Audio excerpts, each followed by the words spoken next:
ओकर खाली पेट में जो शुगर बा वो 100 से 125 के बीच में अगर रहता खाली पेट में, और खाना खैला के बाद 140 से 199 के बीच में अगर रहता, तो ये दोनों ही स्थिति में अगर केहू के ऐसा रिपोर्ट आवता तो ओकरा समझे के चाही कि वो प्री डायबिटीज के कैटेगरी में वो चल गई बा। नाम से स्पष्ट बा कि डायबिटीज के पहले कुछ अलार्मिंग चीज होखेला जो उनके जानकार आदमी जो अपना शरीर के बारे में सूचना सब ले रहल बा वो जान जाई। तो लक्षण के हिसाब से देखल जाए तो ओकर प्यास तनी ज्यादा बुझाई बाकी लोग के अपेक्षा, वेट लॉस जौन होई ओकरा बुझाई कि तनी शरीर के वजन कम हो रहल बा, एनर्जी लेवल जौन बा वो तनी डाउन बुझाई।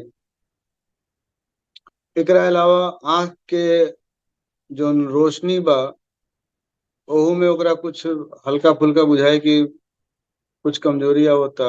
त्वचा में थोड़ा बहुत कबो कबो ओकरा इन्फेक्शन के बाकी लोग के मुकाबला में ज्यादा इन्फेक्शन होके के चांस लौके लगी। तो ये सब चीज अगर होखता तो निश्चित रूप से ऐसन मरीज के ब्लड शुगर जौन बा वो खाली पेट में और खाना के 2 घंटा बाद दोनों स्थिति में जांच करके ये स्पष्ट कर लेवे के चाही कि ये सब चीज कहीं प्री डायबिटीज के लक्षण में तो नहीं है ना।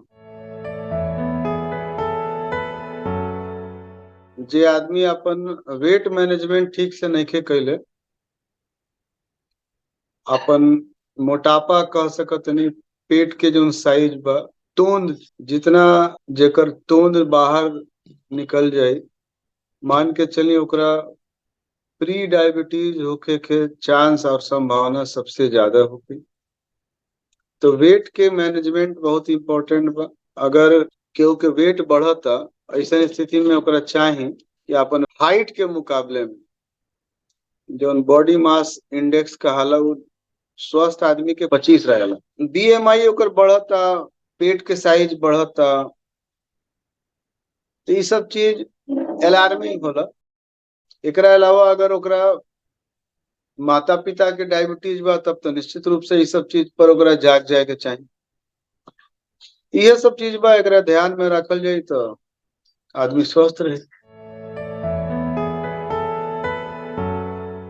जोखिम यही होगा कि पेशेंट जोन बा ओकरा डायबिटीज होके के पूरा संभावना बा। वो बहुत जल्दी अगर वो अपन इंतजाम ना कैलस, अपन स्वास्थ्य के देखभाल ना कैलस, अगर अपन जौन प्रिकॉशन बा ना लेलस तो डायबिटीज के मरीज हो जाए। जब डायबिटीज के मरीज हो गई तो ओकरा बहुत सारा दिक्कत बा। तो जोखिम जो सबसे भारी जोखिम ये बा कि नामे से जाहिर बा प्री डायबिटीज, और ना चेतलस तो डायबिटीज हो जाए। बेदवाई के ठीक हो जाला, दवाई उवाई के काम नहीं के। अपन खान पान के जो व्यवस्था बा में कार्बोहाइड्रेट के जो स्थिति बा कम से कम होके के चाहिए, ज्यादा प्रोटीन खाए के बाद, साग सब्जी पर ज्यादा ध्यान देवे के बाद, फैटी चीज के, तलल गलल चीज के कम से कम इस्तेमाल होके के चाहिए। आधा घंटा पैदल चलल, एक्सरसाइज कैल, योगा कैल, ध्यान कैल, सब में लाभ के चीज है। शरीर के वजन और तोंद के साइज, पेट अगर ज्यादा निकलता तो ओकरा अगर अंदर हुआ वेट मैनेज करके, खान पान मैनेज करके अंदर कर देनी तो ये तमाम खतरा से बच सके।